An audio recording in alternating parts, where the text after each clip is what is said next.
Yes, amawulire ag'essanyu agaakagwawo gano nga gafuutuse mu mawanga abiri ng'eggwanga erimu lya Bungereza kyokka eggwanga erimu lya United States of America oba giyite US. Kakati njagala ompulirize bulungi mukwano gwange ampuliriza.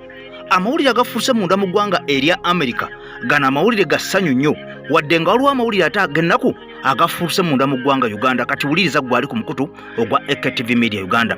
Waliwo abasajja bano nga basinkanye Mwami Kyagulanyi wabula ng'omusajja ono gw'olaba omuddugavu y'omu ku basajja abakwasaganya ensonga z'eggwanga erya America n'amawanga amalala. Kaakati nno wano ono yabadde asinkanye Mwami Kyagulanyi ku nsonga zaaki.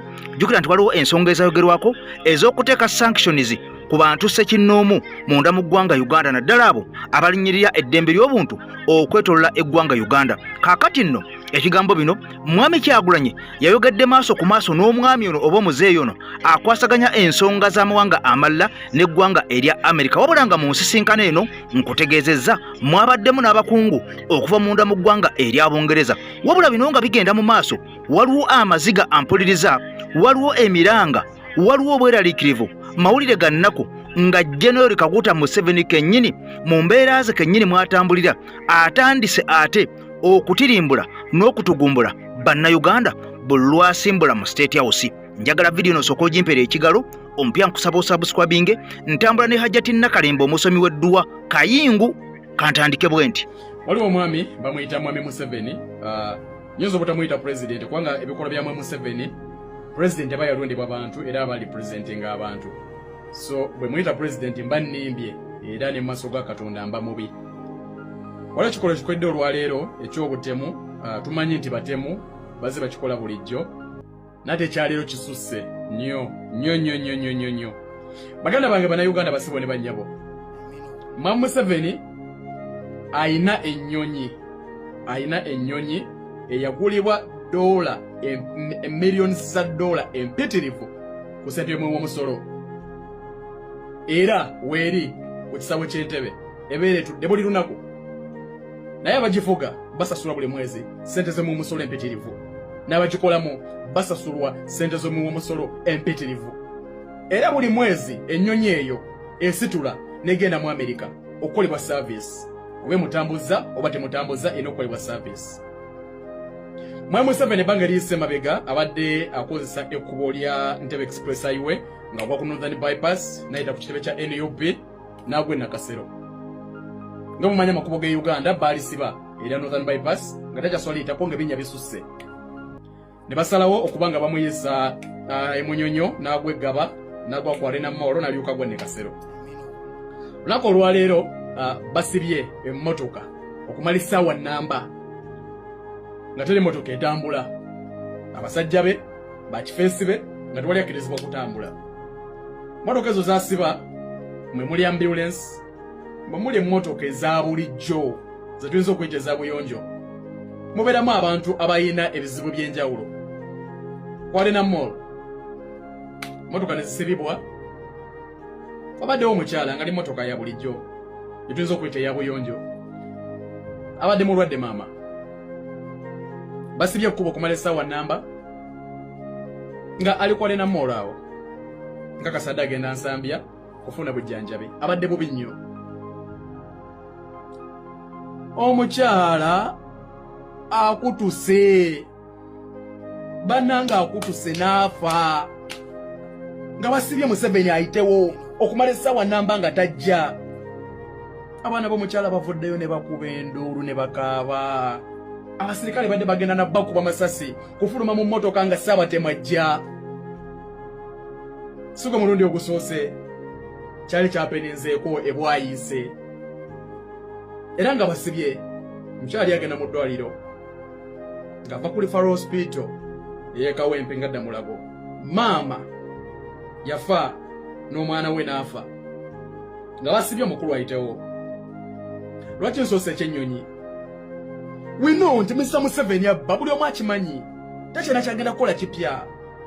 Twebuuza ennyonyi eyo lwaki tabba n'agiteekamu amafuta ku ssente zabbe z'omwe w'omusolo n'emusitula n'emujja Entebbe n'emutwala e Nakasero okusinga abantu okuluzinga obulamu bwabwe kubanga Museveni basibye ekkubo ayitewo.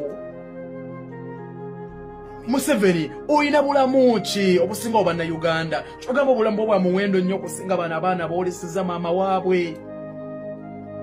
Gw'osazeewo kati Uganda obatte mu buli sitayiro bagana okufa amasasi afiire mu kkubo ng'agenda mu ddwaliro. Anita Amongo oli maama. Oyinza okuba nga weekubakuba ekizigo leya ne zisiimuka naye osigala oli mukyala. Osigala oli maama. Bamemba ba Parliament.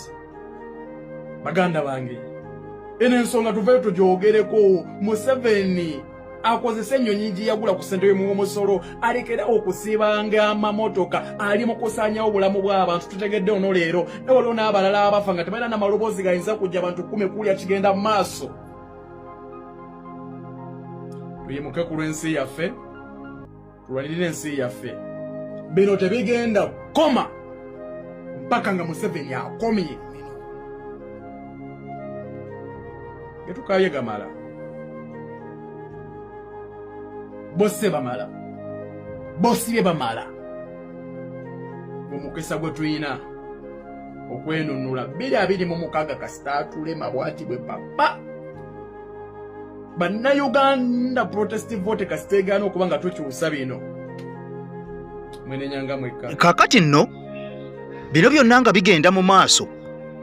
Ebyamwami Museveni kati abantu babiri bowulidde bootegeddeko abaakafa wabula ng'ono yabaviirako okubeera nga bafa nti bano baatuuse n'okwagala okukubwa amasasi olw'okuba nga balina omulwadde eyabadde ali ku ndebwerebwe z'okufa naye nga Kinnyana Mpindi okuva wali ku bitaala ng'oyise ku ssabo ya Queen okwambuka wali ensambya omukyala n'amala essaawa wonnamba bw'atyo n'atuuka okubeera nga afa naye ng'abasajja bagamba temujja kumutwala mu ddwaliro. Bino nga bigenda mu maaso nakutegezaako nti Janet Kataha Museveni ali munda mu ggwanga erya Amerika wabula obutuufu bw'ekintu kino tebunnaba kubeera nga bumanyika direct okutuuka gye bukoma.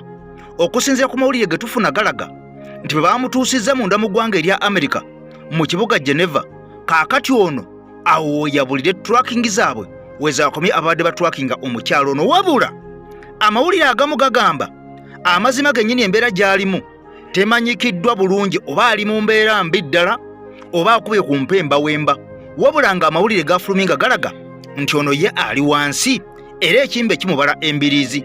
Kaakati bino nga bigenda mu maaso gwali ku AKTV Media Uganda ennyonyi gy'olaba eya Uganda yakozeseddwa okusitula omukyalo ono okumutwala mpaka munda mu ggwanga erya Amerika. Eno no kigambibwa nti mwabaddemu abantu 3 ng'oggyeko bapayiroti wabula ng'ennyonyi eno etwala abantu 14 balambirira era ennyonyi eyo ya mwami Museveni. Kaakati nno bino nga bigenda mu maaso embeera embi munda mu ggwanga Uganda eviddeko bannayuganda okubeera nga n'obulwadde oba oliawo n'ebikolwa ebyekko oba ebibi byongera okulinnya enkandaggo oluvannyuma lw'okubeera nga enteekateeka munda mu ggwanga Uganda zaaviibwako dda eri omuntu wa wansi. Abantu bangi baafuuka babbi, baafuuka batujju, mubalaba enkya n'eggulu nga n'abalala baafuuka bamalaaya wabula nga akabi akali wano obweraliikirivu bongedde okulwala.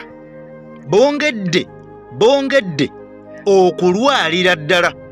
Okusinziira ku mawulire ge tulina galaga nti bannayuganda naddala abo abaasoma ne babulwako emirimu wuliriza naddala abakyala abali munda mu ggwanga Uganda kaakati bano bagufudde muze oluvannyuma lw'okubeera nga bangi baasoma emirimu gyabula era abalala basobodde okubeera nga batambula mu bangi mubalabye abaasoma naye nga wenjogerera balina amadiguli balina amadiploma balina certificates ez'enjawulo ng'emirimu gyabammibwa munda mu ggwanga Uganda ng'ani akumanyi asobola okubeera nga bawa omulimu. Kakati nno bano bangi abaalemererwa okufuna emirimu naye nga baasoma bangi beetundira ku intaneti wuliriza bangi beetundira ku intaneti era n'abamu abakyali mu makoleji ag'enjawulo nga Makerere University oba mu universities ez'enjawulo bangi beetundira ku intaneti oba ku mitimbagano ng'omukubira bukubizi n'ateekawo ennamba ye gwe n'omubulya ssente z'omuwa either najja ewuwo ewaka oba gwe n'ogenda e Makerere oba ku koleji yonna oba ku university yonna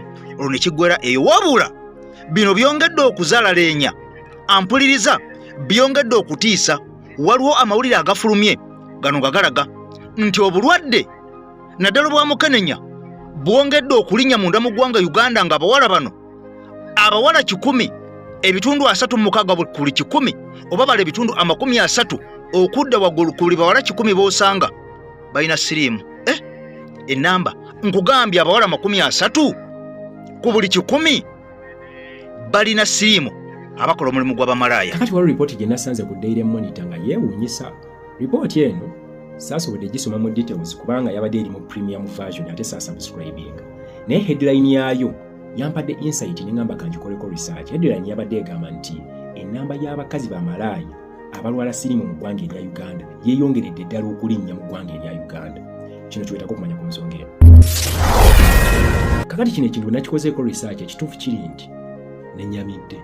Obadde okimanyi nti abakazi bamalaaya abalwala siriimu like nga toyawuddeemu myaka bonna overall abalwala siriimu mu ggwanga erya Uganda nga bamalaaya bakola 33%. Buli malaaya gw'osanga bamalaaya 100 bamalaaya 33 ku buli 100 babeera balwadde ba siriimu. Ekisinga okwasa ennaku mene ensonga nti singa okiteekako akasengejja n'ogamba nti njagala bamalaaya okutandikira ku myaka 35 mpaka ku myaka nga 49, 54% ku abo bamalaaya babeera ne siriimu. 7% bwaguuka. Kiba kitegeeza nti ku bakazi bamalaaya 10 b'osanga 54 balwadde ba siriimu. Singa babeera balina emyaka 35 mpaka ku myaka 49.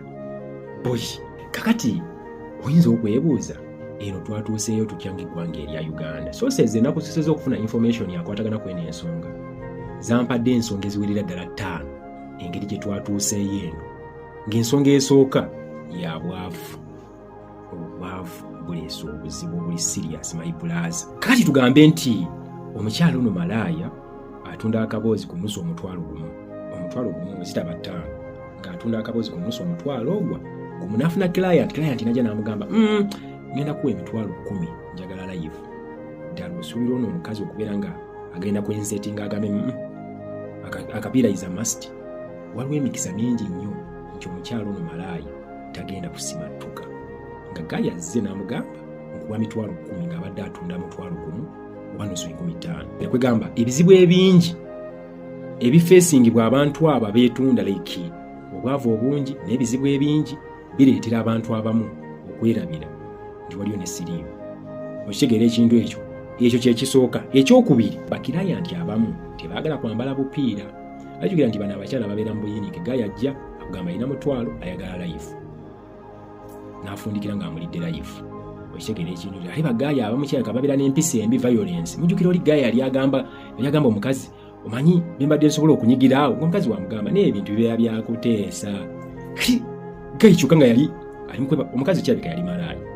Ndoza mwala bakatambi ako omukazi ayinza okuba nga yali malaaya. Gaali yali mukwebaka ku mukazi tayambadde ggondo. Negamba ne bannange nawulira nga zinampeddemu amaanyi. Kyekyasinga n'okunneewunyisa mu vidiyo ennamba Gaali yali yeggala omukazi nga tataddeeko ggondo. Kyokka nga conversation yakulagira ddala nti omukazi ayinza okuba yali malaaya. Kakati ensonga ey'okusatu ya mwenge gattako n'enjaga. Omulimu gw'obwamalaaya si mulimu mwangu. Ebiseera ebisinga abagukoleramu 99% batera okubeera nga banywa ku mwenge. Abamu banywa n'ekkayaga kubanga omulimu si mwangu. Kakati ffenna tukimanyi how vulnerable omukazi w'abeera singa anywa omwenge. High possibilities aba agenda kwebaka n'abasajja at a certain point ng'abasajja abo tebambadde bupiira. Kiba kitegeeza ki? Awo nabo bajjawo siriimu mungi okukamala omumazi. Mujjukira Dr. Solomon bye yayogedde. Omukazi anywa omwenge my brothers abeera highly vulnerable okubeera nga basobola omukozesa kye baagala. Okitegeera ekintu ekyo naawo ne wavaawo obuzibu. Ne tugenda ku nsonga ey'okuna. Ensonga ey'okuna ya balejula client n'akulya leero n'enkya naluli okumalira ddala nga tugambe ng'emyezi 3 n'otuuka n'omumanyiira nti newe mubeera nga mubadde mukozesa kapiira mugenda tuka ekiseera nga temukyakakozesa kapiira, oba newe mubeera nga omumiiti nga mwekebeza ati tayi mutti mugenda tuka mubeere nga temukyekebeza olw'okuba abeera akwebasibaseeko nnyo. Okitegeera ekintu ekyo n'otuuka n'omwesiga awo ofunira siriimu. Kiba kitegeeza ki? Tulina kwesiga client. Akati ekyokutaano tusobola okyesigamya ku by'obulamu mu ggwanga erya Uganda ebitali stable bulungi nti kondomu zandi bazituka ne ziba nga tezikyaliyo na mu malwaliro nga ziweddeyo mu bitundu ebimu ebya Uganda. Sigamba wano mu Kampala omanyi oluusi oba oyogera omuntu ayinza okulowooza Kampala zibeerayo. Mu bitundu bya Uganda ebyenjawulo kondomu zandi bazituka ne zitiisa byalinga ng'abachwezi. Jjukira babeera baavu omutwe nga guluma omutwe nga guluma ennaku ng'ekulumira ddala. Kyona okumanya nti abamu tebamalina peepu kubanga wandirowoozezza nti omwana ono singa akeera ku makya nga yakoze ensobi asobola ogenda mu ddwaliro n'afuna peepu Niyinza okwesanga abantu abamu tebamanyi na PEP. Kitegera sensitization eri wansi mu Uganda. Abaana abamu bayinza okuba nga tebamanyi na PEP nti gyeri. Abo abaana abeetunda. Kati Uganda yaleese PrEP. Niyinza okwesanga nti bamalaya tebayinza nazikwatako. Naye nga be bantu abandisoosa ozikwatako. Naye nga ene naawe osobola okumbulira ku kyolowooza ku nsonga eno. Olowooza gavumenti y'e Uganda kino eky'abamalaya okubeera nga balwala siriimu egenda kirwanyisa etya? Kubanga tesobola kulwanyisa bw'amalaya. Obw'amalaya obulwanyisa in fact kiyinza nakuwaseninga problem. Okitegeera ekintu ekyo kati erina okunoonyaayo engeri gy'eyinza okulwanyisaamu bamalaya bano ne batalwala siriimu. Simanyi oba onfuna naye kyeneewuunya kiri kimu ddala lwaki oba osiiga omukazi malaya siriimu ng'okimanyi si gwa mukozesa wekka kwegamba obanga olina ky'oli mu kuinsayitinga oba oyagalira ddala abantu bangi balwale siriimu kubanga oba okimanyi si gwa omukozesa wekka oyagala alwale siriimu ye n'omukazi malaya lwaki oba okkiriza omusajja akwebakeko nga tumanyi sitatasi ye kubanga mwana si kaabizibu tosobola kwebaka na muntu nga tumanyi sitatasi ye kale oseeredde osegeera oseeredde webase ne gaayi tumanyi sitatasi ye enkyakera mu ddwaliro funa PEP olina ekolera gyange okitegeera ekintu ekyo by the way for your information waliwo gaayi omu yajja mu kabokisi kange nayogera ku by'embalala siriimu embalala kubanga ali mu kulinnya waliwo gaayi yajja mu kabokisi kange naŋŋamba nti okimanyi nti waliwo abatusasula tusiiga abantu siriimu information esa mu verifyinga bulungi naye asobola mu verifyinga sina ngeri gye nnyinza mu verifyingamu naye the guy told me waliwo ababasasula basiiga abantu siriimu just imagine n'olwala siriimu ne gufuuka mulimu okusobola okumusiiga abalala mulimu kakati oba oli eyo nga weetwala for granted kyolina okumanya kiri kimu waliwo ali mu kikolerera nga neera akiteekamu ssente nnyingi akakase nti olwala siriimu. Bino ngo bitadde ku mabbali mukwano gwange atugoberera ekiri e Masaka kyongedde okubeera nga kifumba mutuku. Obubbi obwaliwo mu kalulu ka 2026 obwaviirako ababaka bangi naddala abo aba National Unity Platform okunyakulwako obuwanguzi bwabwe.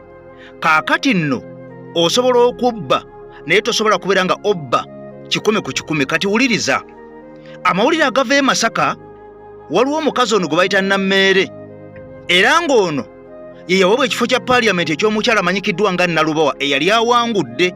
Njagala owulirize bulungi. Kati omukyala ono Nalubowa okubala obululu kwaddamu wabula mu kuddamu kw'okubala obululu kuno baasooka kukyusa abantu bonna abaali e Masaka mu biseera ebyakalulu okwali ba returning officers okwali ba RDCs n'abantu abalala. Kakati olwo ne basindika abantu abapya basobole okubeera nga oba oli awo bakola vulugu waabwe. Kati wuliriza mu kubala akalulu kano waliwo ebbokisi ezasangibwa nga zino zaabotolwa wansi ne ziddamu ne zisiiringibwa ne wabawo ebbokisi ezasangibwa nga siru zaakutulibwa. Kaakati nno ye omulamuzi yagamba nti wadde bino byonna weebiri era wadde abantu abamu okubala obululu bwabwe tugaanye okubeera nga tubuddamu naye akono kalina okubeera nga kaddibwamu wabula saagala weerabire bannamasaka bangi naddala abo abambala obujoozi obwa kyenvu nga kyentegeeza nti bano bawagira NRM ne Muzeeyi Museveni baavayo nga bavumirira ekikolwa ky'omukyalo ono Nammeere era nga abasinga balumiriza nti omukyalo ono obuwanguzi buno tebwali bubwe wabula yakozesa olukujjukujju n'akozesa ekkooti n'akozesa gavumenti n'akozesa resources ono nga yambibwa ku gavumenti okutwala obuwanguzi bw'omukyala Nalubowa. Kaakati nno amawulire galaga nti ekiri e Masaka ku gurawundi kati kifumba mutuku. Aba state kakati basindiseyo mbu abantu baabwe era mbu kakati kigenda maaso e Masaka waliwo okubuuza luggi ku luggi, waliwo okubuuza ddo tu ddo, waliwo okubuuza katale ku katale, mulyango ku mulyango, dduuka ku dduuka nti bannange mmwe mulowooza ani yawangula akalulu ka Masaka City nga Woman MP. Era okusinza ku mawulire agavaayo galaga abantu bonna bagamba nti Nalubowa ono gwe baali baalonda. Kati okusinza ku alipoota ezivaayo zongera okulumiriza nti waaliwo obukenuzi n'obulabbayo buli bw'enguzi obukukutivu okubba obuwanguzi bw'omukyalo ono. Era omukyalo ono Nalubowa yagamba sijja kwetuulako, kanyongera okulabisa, kanyongera okuswaza ebitongole ebiramuzi byonna nga neeyongeddeyo mu kkooti esingako ku eyo omukyalo ono mwe yampangulira oba mwe yanzibira mwe yatwalira obuwanguzi bwange. Kakati nno amawulire galaga nti ebiva e Masaka birungi si birungi ku sayidi eno y'omukyala Nammeere eyabba obuwanguzi obw'omukyala Nalubowa emisana ttuku ono ng'akozesa omulamuzi yali mu mitambo gw'omusango guno okubeera ng'omusango guno tegwagobwa wabula obulo ne bubalibwa mu ngeri y'amancoolo ate ng'ebbokisi nnyingi ezasangibwa nga nsaanukule. Oli ku AKTV Media Uganda, njagala nsooke nkuwa emboozi eno naye saagala weerabire. Hajati Nakalembe ampuliriza ono musomi wa dduwa ye mukyala eka gutwira munda mu ggwanga Uganda asome edduwa. Era ono yasomesa yekka abasomi b'edduwa. Era ono yakuwa ekyogo yekka munda mu ggwanga Uganda. Era ono yakumira ekyoto ekituufu. Ebisingawo ku ebyo ku Nalubo wakatubiwulire nga tuvuddewo omukyala Hajati Namere. Salamu alaikum. Hajati Nakalembe omusomi w'edduwa. Bw'oba wenyiye embeera embi yankusomere ku dduwa. Abali ebweru mirimu gigaanyi papula zeesibye kino kyekyoto kwesabira omukisa kobe ng'odiriddawa wali wekusabira n'ofuna emikisa.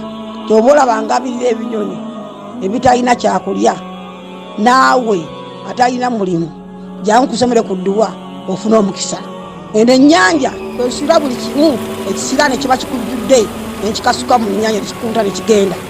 Nze Hajati Nakalembe kambawo ennamba yange yeeno 052537529 temuddeeyo nemwebakira ebizibu mukobe ku nnamba yange eno.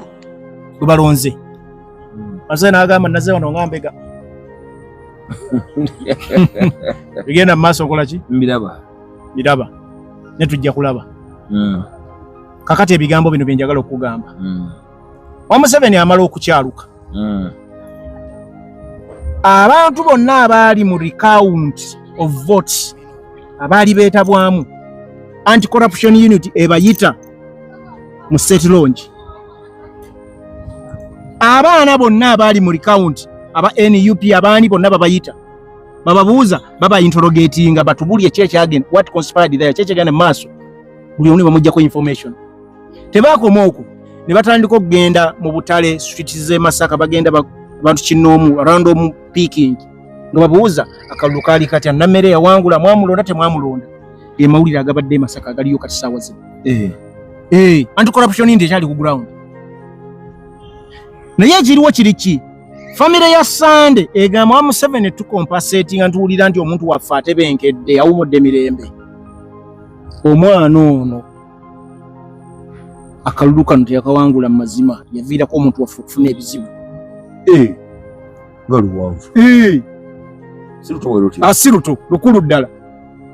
Era Namere kye kimuviisayo okutandika okwogera bino ebigambo ebya blackmailing okulimba. Namwera namututte mu ki? Wamwa Museveni. Afuna obwaradisi. Famire ya Sande egamba bino bwe nkuwulira nno ga mukyama. Agamba nedda. Omwana ono teyawangula kalulu wano mu ki? Masaka. Kitundu kyaffe agenda kireetamu obuki? Obutabanguko. Kitundu kyaffe agenda kireetamu obuki? Twagala amateeka galamulenga bwe kalina okulamu otuufu waabwe. Sebya Namere we biri awo e Masaka. Namere obukulembeze bwa NRM modamu mulwana. Kati ye yateekamu SFC. Naye mutuufu nnyo okubagoberera bwe aleta babe. Okitegedde? Enkola ya kimafia. Akefala lekeji. Ali waone agambe. So Mwami Museveni ekiba takakiri Masaka kirwano. Niyo mubwe takawuyo. So Namme gundi ani? Oli Bulegeya. Bulegeya nti yemubbi w'ettaka. Si alope sempijja. Tetuli mu kwogera nnyo ku bubbi w'ettaka ssaawa zino. Tuli mu kwogera mu kakukalu. Kankumalirizeeko kino. Okumanya Namere yatidde. Bamu service. Anti Nalubo yaddamu n'awaabo musango. Mukoti enkulu. Eri yagusikayo singa yakkiriza ne baguwa ruling. Gwali gukomyawo. Yagusikayo n'addamu n'ateekayo egundi empya. So kati bamu service n'agaana okukwata empapula. Ali ku dduka. Yaganye zikwata. Mwana ku video Ubulira mazima. Bamu service yaganye zikola ki? Zikwata. Kati ali mu kudduka. Kyovala atandise okutoa information ey'okulimba.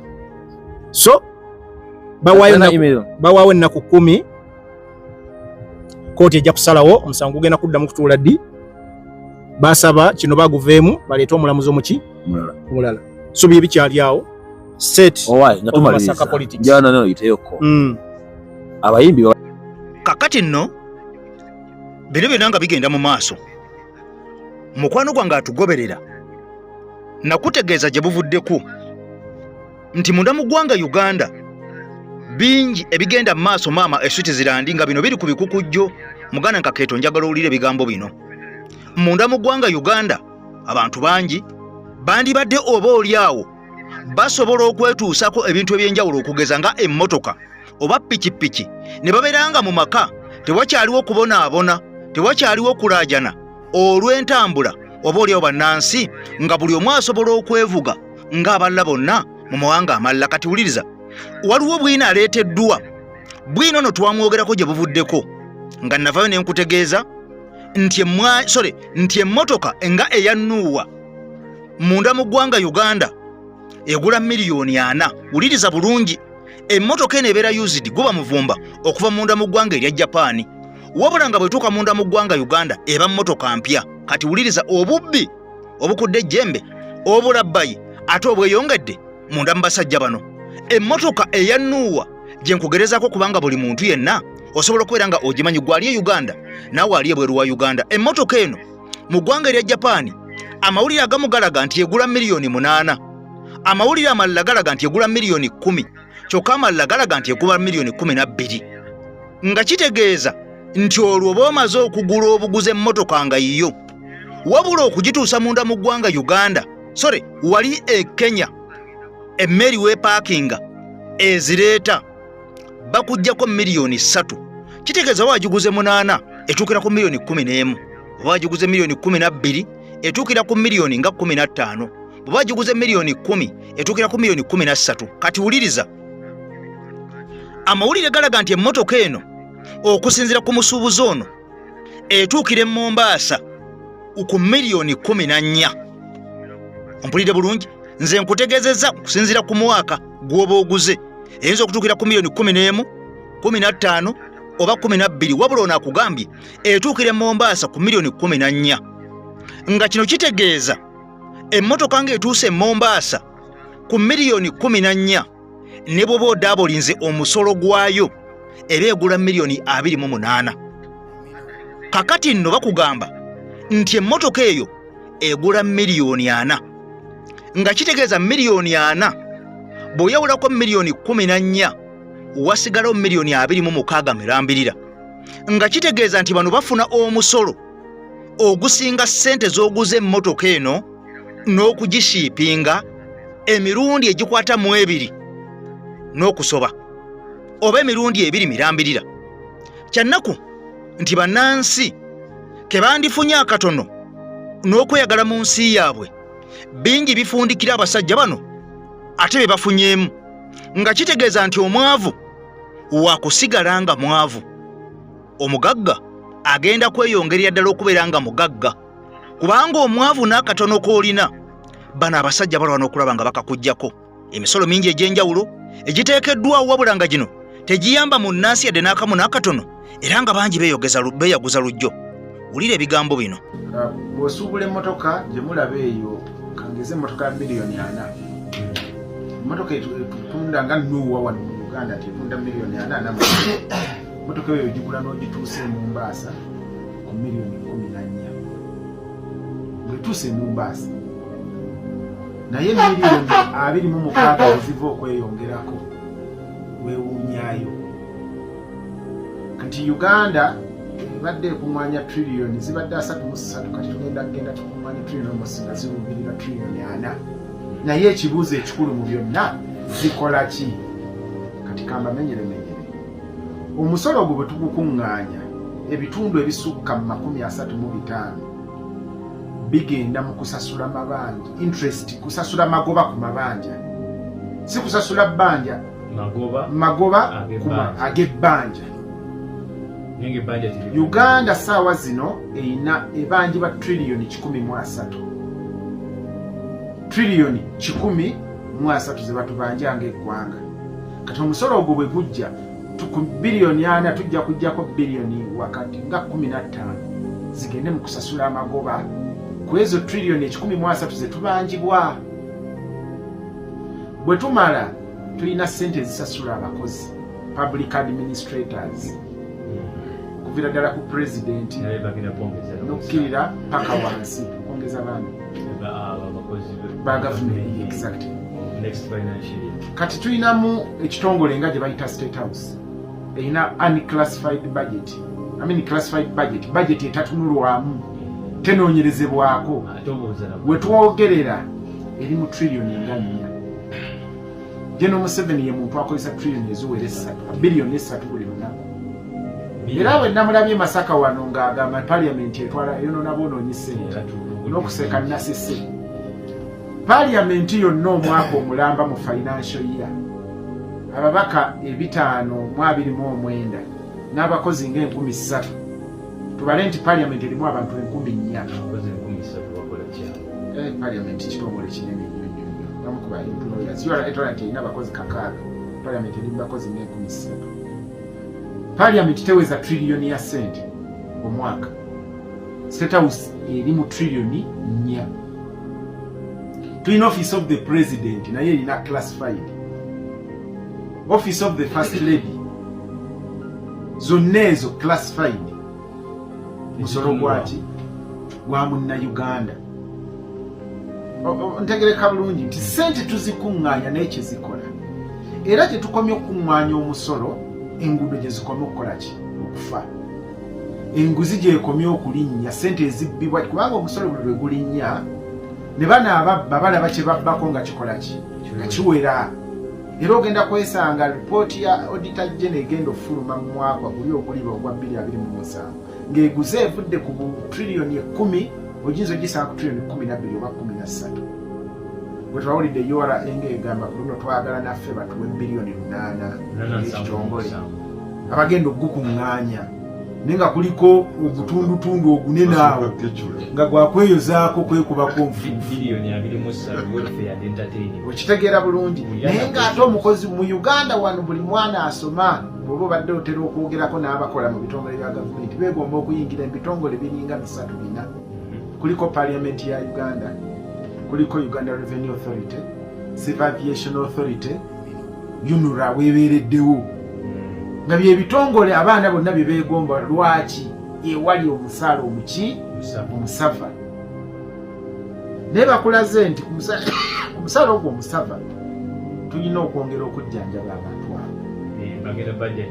Walabe gwe URA twagizimbira ekizimbe nga kya billion 10 mwana mu myaka 2 ne kitonnya. Era Sudiru olwazimbye ekizimbe ewali CMI ewali ng'edda abantu abakulu abakuzeeko ewali nga ekyalo abasawo we baasulanga omulembe gw'Obote n'Amin Museveni bwe yawamba CMI n'etwalawo. Ate CMI naye we yatwalawo Sudiru ne bamuwaawo. Kati yazimbyewo ekizimbe kya office ekinene ennyo. URA yasoose okujja opangisaako billion 12 buli mwaka.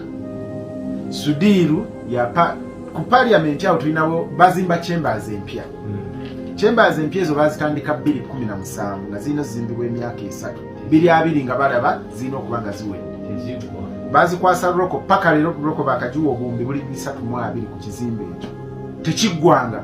Parliament n'eryoka epangisa ku Sudiru Kingdom Kampala ekizimbe ekyo walinga Shimoni School. Parliament ekipangisa. Development House ya Sudiru Parliament egipangisa. Queen's Chambers za Sudiru Parliament ezipangisa. Ogwo gwonna musolo eyo gye gukola ki? Gye gulaga. Kati Uganda lwaki okubonaabona kwaffe nga bannayuganda kugenda mu maaso ate nga tusaanidde tuboneebone. Nze natuuse ku mbeera ekkiriza we tuvuddemu en election cycle tituboneebona nnyo osanga tulizuukuka.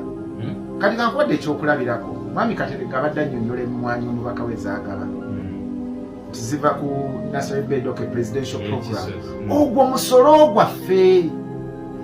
Mwami Museveni talina nti yatunzeeyo ettaka eriri epasono oba ente ye n'alokesa endoko ezo ziva mu national budget mu consolidated fund mwe ziva. Era contracts ezimu ne zigabibwa mwami Sempigi yamu kubaasa okufuna contracts wano mu Greater Masaka era sente ze ezisinga mujjukira yagabira ennyo emmwanyi bamulanga ki. Era naye wabanyonyola olugero lw'enkwatagana ne president bamuwa contract ya distributing 30 million seedlings n'agaba emmwanyi nga gavumenti emusasula. Mpulira wano muwulireewo bulungi ate mukitwitinge mutwitinge security alert eno mugiteme yeetambule. Gwe bw'oba togyesize nze ngyesize gwe gitemeyo kitwitinga okiteeke ku mikutu eminene. Senga ennyonyi ya Emirates ekubwa oba neegwa ng'eva e Uganda oba ng'ejja e Uganda, Museveni ne Kagame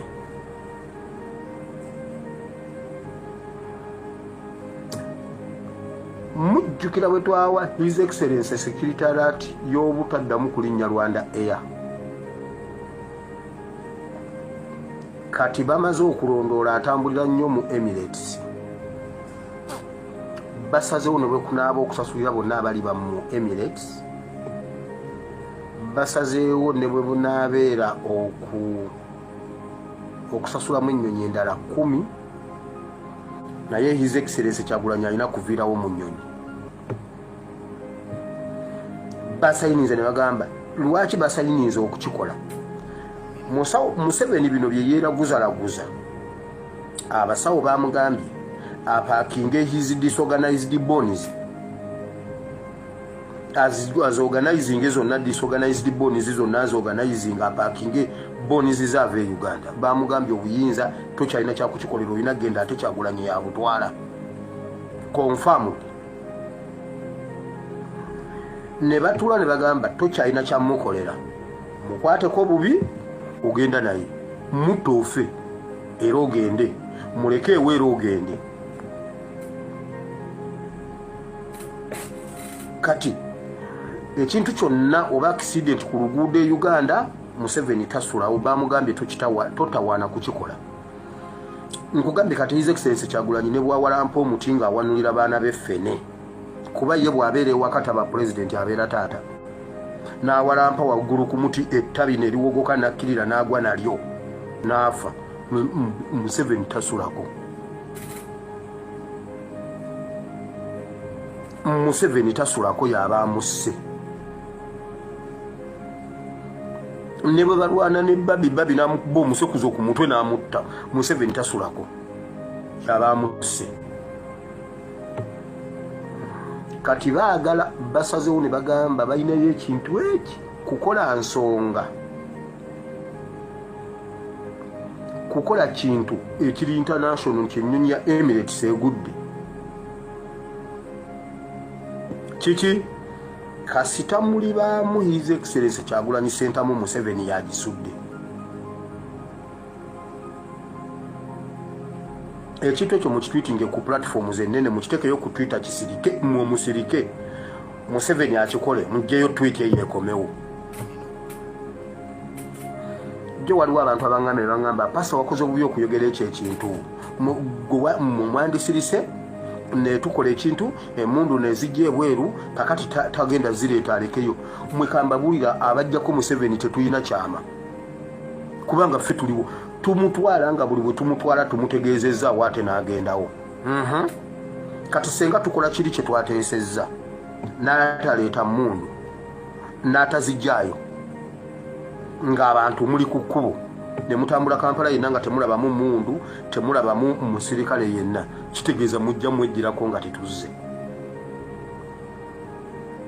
Museveni takyalina kyayinza kutuga. Waliwo edda twalinga tukuba amatatu nga ffe tuyiga buyizi matatu, nga waliwo basiniya b'amatatu, ng'ateekawo empiki ze ng'azikulaze bw'ati, n'akukuba n'akulya, nga gwe ezizo zikwese, ezize n'aziteekawo ng'ajjawo emu ng'otunula muzize n'okubawo n'akulya akagoba. Bw'oba wakanafunayo omuntu masita w'amatatu ng'omuntu amanyi bulungi amatatu, ateekawo empiki ze, akukuba akulyeko akagoba. Museveni tusobola omulaga empiki zaffe tumulyako akagoba. Afulumye emundu azireete ku street zimuggyeko aziremezeeyo, bamwana yinki basule ku street olunaku lumu nga takyabajjawo aveeko. Museveni tetukyamwegayirira okuva lwe tumusinga software ne hardware. Okuva lwe yakwata n'abeera nga full figure ye advisor, Buchaman ye advisor, kati awo takyalina kyaŋŋamba. Takyalina kyaŋŋamba.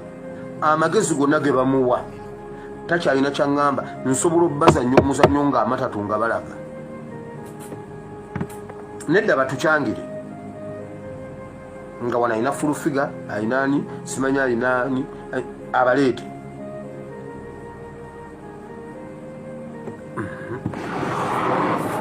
Senga ennyonyi ya Emirates efuna ekizibu, Museveni ne Kagame. Senga ennyonyi ya Emirates efuna ekizibu, Museveni ne Kagame.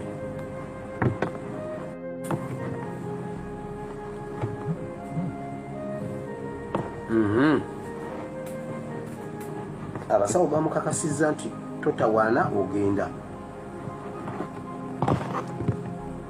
Ekirala bamugambye enkuba etonnya ennyo, enkuba yatonnya ey'amataba egenda kweyongera, nti amataba gagenda kweyongera nnyo, nti kubanga Museveni bwe yali ajja buli awali olutindo oba omugga ogukulukusa amazzi okuva mu kitundu ekimu okugenda mu kitundu ekirala yakolerawo emikolo. Buli awali olutindo n'omugga ogukulukuta okuva mu kitundu ekimu ne gusala ne gugenda mu kitundu ekirala yakolerawo emikolo era n'ateekawo eddagala. Ensi ey'omwoyo egamba bweti buli kye yasiba ne kye yasimba kisimbulukuka. Bamugambye bwe bati omukolo gwe yakola ku lutindo, ku katindo akali ewa Mikka, ekyalo kye bayita Mikka, simanyi ekigattaani naani, waliwo akatindo simanyi yeye wa Mikka oba kiri musaidize Nakaseke Luweero, waliwo mbu olutindo awo ekyali kikuttewo. Enkuba erina kyeyoza, erina kyetaggulula, erina kyejjawo, erina kye omusajja agambye egenda twala amataba, egenda twala emyaka egi nga Museveni avuddewo ne after nga Museveni nga waali ng'akyaliwo neera ng'avuddewo, amataba ago gagenda sigalawo okwoza. Mbabulira bye nawulidde temubimbuuza okusingako awo, ate siri musamize. Nze mbabulira bye mpulira ku mpoma, mbuuza bintu bya Bayibuli bye mba njogedde wano bye mba mmanyiko. Bw'oba oyagala okubiwuliriza dda mu vidiyo tonkubira simu kubimbuuza, kiri busunju. Gundi olw'olutindo gye luli bagambe waliwo omukolo gwe yakolera awo ewa Mikka gwe gumu ogubadde gumukutte, enkuba yagutu. Gwe munnowo omukwateko obukwasa omugambe it is all gonna be fine. Mugambe it is all gonna be fine. Tugenda mu Uganda nakugamba ekintu kimu, dawuti yonna gy'obeera nayo mu mutwe gwo, gyonna gy'obeera nayo ntuufu, naye kyotagezaako ku dawutinga kyokka oba Museveni agenda kulemerako oba agenda kuvako. The answer is he stands no option. Talina option egenda kulemera ku ntebe. Nakugamba mu just relax. Akalulu kano yali emmanduso y'okuyingira ekintu kye tuyita human rights. Human rights nakugamba nti mu human rights policy makers abatula ku United Nations Security Council under the capitalist side bagambira nti kakati gwe okoze buli kasasirowo naye ekimala eno yesaawa okwata ebibyo okugambye tuli ku to the last stage of this revolution. Wano wetulaga wewe nabagamba nakugamba kweno stage tugenda okuchallenginga, tugenda kusinkana ba policy makers, but this time round it is not to challenge them. Nedda, this time round kukwatagana nabo, kukola bond, it is to bond with the policy makers okulaba nga tumaliriza dictatorship. Bampita Dr. Shama kabaka wa foreign affairs. Bwe kiki ogenda okukola nakugamba teekako subscription, otegeko notification, osharinge kubanga nakugamba buli kyengenda okusomesa ogenda kukiraba. Zino policy nzimanyi. So nakugamba twetaaga million 2. Yes, engeri page yaffe gyekulamu yeeyo ne YouTube yatuuse negamba mu butuufu page eno yeeyo okyegera ekintu ekyo. So Thank you very much for the subscription. Era twamaze okuhitinga 18k subscribers. Nabagambe twetaaga million 2 tubyongeremu amaani ne sister channel. Yes, ne sister channel. Kakati tuyingidde American Congress. Eranga mubasoose okusinkana mu American Congress ye Gregory Meek basoose okusinkana. Okitegere ekintu ekyo nakugamba eno Congress, American Congress ye shaping a foreign policy ya United States of America ye shapinga. Then we mala kujishapinga eno American Congress yennyini ye gamba kati funding wano yo American Congress eyo. Then the same American Congress ye kukolako Congress report najibasomera omwaka ogwedde era mujina eya Uganda na audits zonna ziraga nti mu butuufu ono wamputu yesawa akolebweko nga bamuwadde chance emu yokka ekaluka 2026 n'abalaga nti ye mazima ddala waaki wamputu. Kakati tugenda kulaba ku kye bayita American foreign policy engeri gyekolamu. Yes, atandise okubasinkana bashapinga foreign policy ya America. Nakugamba nti America eno yefuga eggwanga, yefuga ensi, in fact si ggwanga, yefuga ensi. Kakati simanyi ba NRM kino wekibaleka, simanyi ye propaganda mwogere naye kisanyisa ku His Excellency no Kyagulanyi, he always shut them up. Abashatinga kati basimanyi bakino bagenda kwogera kujja kuona omusajja Gregory ye mugenda tugamba kikati zenna bagambye Museveni kasookeddenga agula bantu, kasookeddenga akozesa bantu yalese His Excellency Kyagulanyi baba ono agenda kukola omulimu gwa Museveni paka wetugwagala nakugambye atuse mu American Congress. Museveni we yali alwana olutalo lwe teyatuukako wano kiddamu.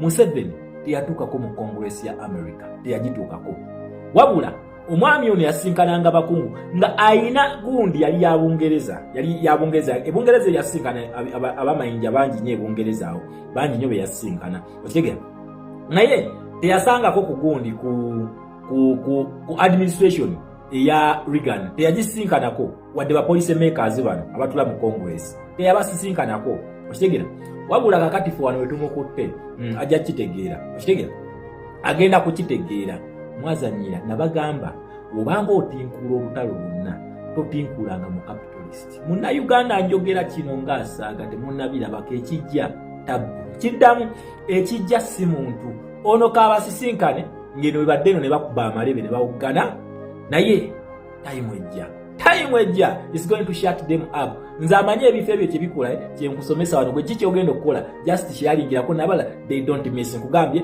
tuyingidde American Congress eno top office ya United States of America whereby the foreign policy is shaped. Uzabozeeko ebungereza atuba the House of Lords okitegera kati wano webashapingira foreign policy okitegera webagishapingira ate onakugambye batulako eri komiti yennyini esalawo nti otetumwa fani nakugamba nze ekintu kyensabirira wano batukuwe ku Magnitsky. Twagala tufune Magnitsky sanction. Mugenda kutegera lwaki Kagame yakkiriza n'agamba nti mu butuufu mwe temusobola kutuuka. Kakati lwaki mugamba mulese General Habyarimana lwaki nga luli yali awuza sanction kakati addemu ali abyogere yatuuse n'abowinga down nti alina okujjayo amagye gatandise okufuluma okitegera gatandise okufuluma okitegera ekintu ekyo eno bagiyita United States of America ate teremererwa kiddamu Omumerika talemererwangako nakugambye luno olutalo yaluli ku front line fe nga bannansi okumuweereza His Excellency Kyagulanyi tumuyamba buyambi kiddamu Omumerika ono tabalinnya mukamomu abali mu America nti yatuyamba no please fe tumuyamba okumuweereza His Excellency Kyagulanyi ayogereko naye waba tayagala tujja kwekuba tubiveeko olutalo yafiirwa si fe si Uganda yefiirwa fe tusobola okukeera ku mateeka kati gwe tuviire tukwatagane n'Abachina bano Abachina n'Abarasha nakugamba bo badiiru okitegera kati esaawa eno tebalina kubyabana tebabiriiko lwaki bo bayiya economiza bagenda zibeezawo olaba Exim Bank ekugamba tekyali looni mpya ate mutuwe ssente zaffe okitegera muzituwe tuzaagala wetulaga weewo Munnayuganda wetulaga weewo gwe just relax tobaako kyotya nakugamba eno revolution nene nnyo n'okusinga mujja era nakuga nti waneeno ku Shama Fat D3 Media saaga tulabe revolution eno nti it is His Excellency Kyagulanyi versus Museveni. No, this revolution is about policies and the policy makers. It is about the United Nations Security Council ekiriwo baagala kweraga ku maanyi kakati America yayagala abagambe nti I am the only lowering lion in this den. Nze aboggola nzekka. Ye Russia ne China bagamba osaaga naffe tujja kuboggolamu wadde tuli bubwa.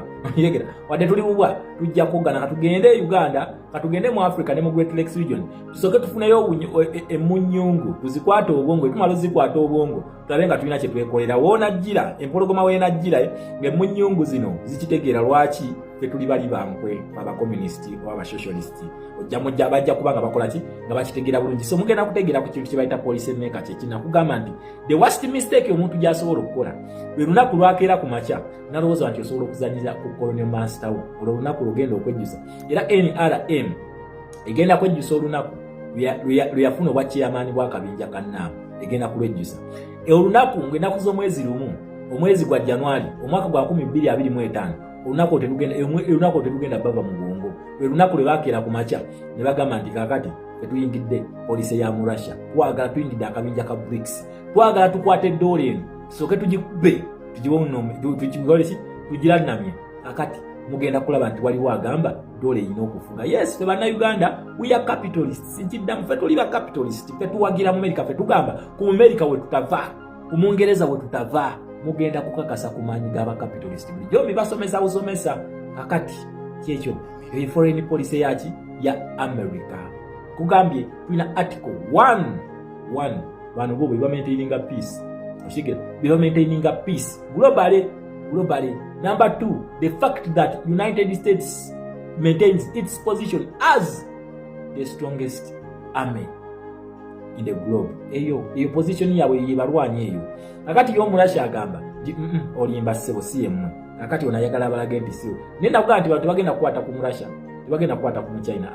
Ne waliwo abagenda okukaaba ng'obumyo. Waliwo emunyungu ezigenda okukaaba ng'obumyo. Zakeera ku makya muzingira polisi y'omu Russia n'omu China mbu olwokubanga baali babagambyeko ati bano bo bali anyirule tebagambwa akodaga akakati katugende mu kabinja ka BRICS eyo BRICS mugenda kujirya nkiddamu eyo BRICS buli ali mu BRICS agenda kujirya mugenda kukaaba hey ono mu capitalist omuzanyako naga shaping y'omu capitalist ono gitunuliranga nnyo ukigira mwe wale bine bibozi babalimba limati simanyi ate bagenda kuleeta simanyi Museveni alone opposition ye ani abagambye nti bino bya opposition bino si bya opposition bino bya policy makers versus bano enkweze ngezi n'ez'abarasha n'abachina abagamba nti nobbo baagala bajje basalimbire matwala agatali gaabwe nga mu America n'omungereza babikola ne bagenda eri ne bakyankalanya Soviet Union kakanya bagikubye ekigo ku ttaka kati neteekawo nefuuka Russia deni bwe mala ofuuka Russia ate anayo ne Russia nayo baginyeenya okigira bagiri bubi Ukraine kakati tugenda kuddamu tulabe ebyo byali mu biveeko nakugamba nti one who has Africa as the entire world we are the richest continent amongst all continent. Africa is the richest continent. Now why are we lagging behind? Because we have great leaders, we have patriotic leaders, we don't have nationalists. Until then, when we get nationalists, mugenda kakasa ku Africa chichiri. We can get rid of these colonial masters, but not now. Esawe no tugenda kukozesa policy yawe okulaba nga tumaliriza bannakyemalira bano. Yes, tulina okukozesa policy yawe okulaba nga tumaliriza bannakyemalira bano. Bano abantu bano babeera bafuga abantu ekintu kye bafokasingako kumalamu ssuubi omuntu navuga nti ono ye alpha ne omega bwera ova ku Museveni ogenda wakatonda ku ddiiru ki ani yabibagamba ebyo kayihula nno yabyogera atega ova ku Museveni ogenda katonda kakati fe tukulaga tetugenda kugenda katonda siwe tuli stage ya katonda tunagituukako tuli ku stage y'abapolisi maker mugenda kakasako nti gavumenti bano be bagireeta nakugamba gwe munnayuganda tobeera na bintu bikufrustratinga tobeera na bintu bikuteeka ku pressure musituke time egenda kutuuka tujja kusituka revolution yetu situde so si munnansi ku muntu ogudde eri n'akwata akazinda aloke ng'ali mu safe haven ye n'akugamba musituke no please fe tugenda kusituka in the right time naye nakugamba nti ene manduso yonna egenda kuva ku policies zino tabu yono egenda kuva ku lunaku lyakeera ku makya n'amanyira ba colonial masters ate kasita batandika okujjayo face ne bakulaga owedde Omumerika takyalina kwekweka konna mbw akwatagana his excellence Kyagulanyi kakati bakulaze nti Kyagulanyi his excellence Sentamu Robert the elected president of Uganda twice nga mumubba yatuuse dda mu Congress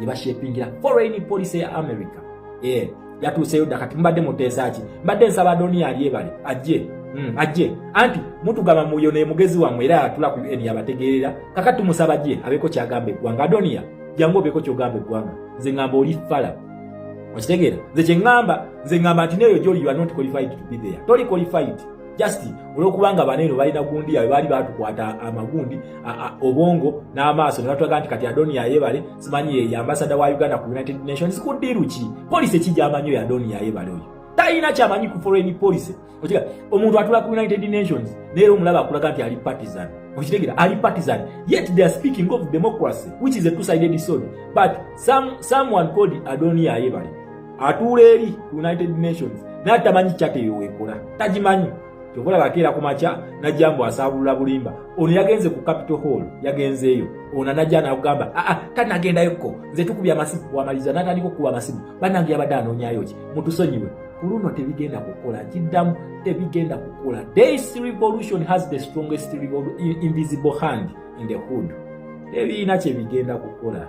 Nze nabagamba ekintu kimu, we accept dialogue but meaningful dialogue.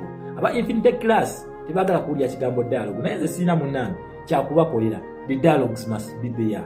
Dialogue erina okubeerawo oba mwagala oba temwagala oba tulwanye oba tetulwanye, dialogue is there. Okitegera ati ffe kyetugamba ki bano NRM, it is up to them to decide. Do they take it the easy way or the hard way? That is up to them. Nze nagamba nti bano nze nja basomesa baba balina amagezi bategeere baba tebalina amagezi basiwalire ddala kuba that is who they are. Kati gosange presidential advisor nga full figure. What can full figure advise? Catherine Kusasira, what can they advise? Buchaman amanyi ki ku policies? Amanyi ki ku policies? Na ne ba minister bennyini aba Museveni babala mbagwa haratenyi tebamanyi policies zino tebazimanyi. I challenge balamu wamanyi policies zino nese bakulaga nti yakutte obuyinza bwa kooti munawo omuntu pardon. Ebyo system kasitebera bolongoto buli omwe alowooza nti alina amaanyi kakati nembalamu naye alowooza nti mufuduuni muno alina amaanyi beba presidential advisor.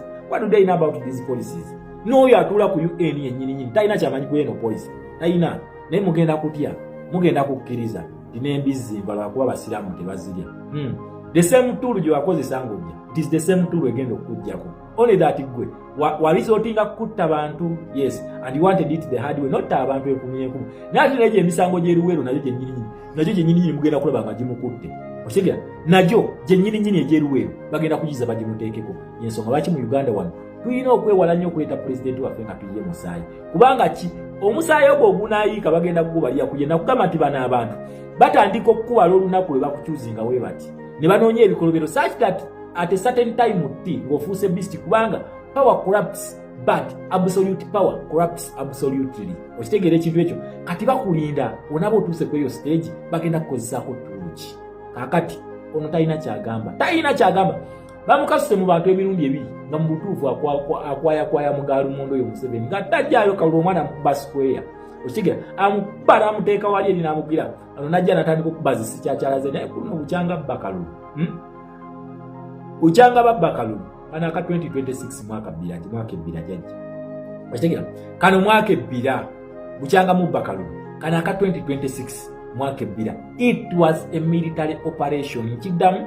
It was a military operation. It never met the democratic principle. Era awo kweyo stand kwe tugenda okuyimirira bakubira omuntu nakugamba ffe batuyita ba infinite class. Ffe tetusobola kwawukana ku mukulembeze wulira kano nakugamba kino kye kitwalanya because we do it better than them. Njagala otunulire kano. We had a general election on the 15th of January 2026, but by the 14th of January more than 400 leaders of my party had been abducted and they were missing. These include two of my deputy presidents, my deputy president of Northern Uganda and Western Uganda, who are women.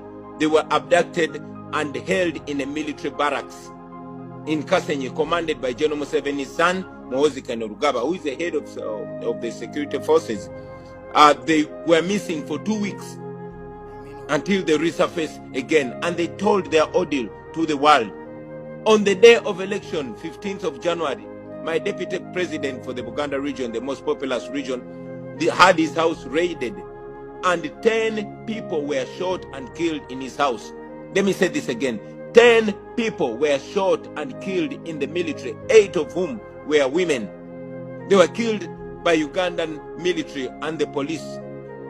He was later picked up and is in prison. Many others were picked up. Majority of our election observers and election agents were picked, and many of them are still missing, while others were kept in prison for various days and later on freed without no charge. So, was that an election? In my opinion, and I believe in the opinion of any sane person, was not an election but a military operation. Ati nze nno ekigambo kya P2B kyetera okukozesa kikkakkanamu katono mbeera kubiseka kugambye teri muntu ali ssene omuntu omulamu ategeera asobola kugamba ati ako kaali kalulu. Bampita Dr. Shama kabaka wa Foreign Affairs ever challenged